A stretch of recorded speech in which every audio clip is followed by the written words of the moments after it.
এইসব জায়গাতে দম লাগে ভাই, দম লাগে। কেননা আমি যেখানে বর্তমান আছি এই জায়গায় শুধু খালি হাতি, বাঘ, অন্যান্য প্রাণী যেগুলো ডেঞ্জারগুলো কিন্তু এইখানে থাকে। আর এটা কিন্তু দেখে দেখতে পারতেছেন শিলংয়ের এক সাইড, আমি শিলংয়ের এক সাইড মানে আমি শিলং পাই নাই, কিন্তু শিলংয়ের এক সাইডে কিন্তু এই পাহাড়টা আছে, বুঝছেন। তো আমি একলা যেহেতু মানুষ, আমি এতটুকু ঘুরি না। আর এই জায়গায় কি একটা আমি কামিয়েছিলাম, তার জন্যই আপনাদের কিন্তু আমি সম্পর্কটা দেখাই দিলাম। দেখো ভিউজটা, এই যে, খুব ভালো লাগা কিন্তু ভিউজ।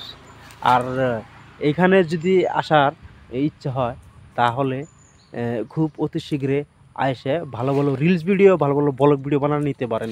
কারণ আমি সিঙ্গেল মানুষ কারণে আমি বানায় নিতে পারলাম না, কিন্তু আপনাদেরকে দেখাই দিলাম ভিউয়ার্স জায়গাটা।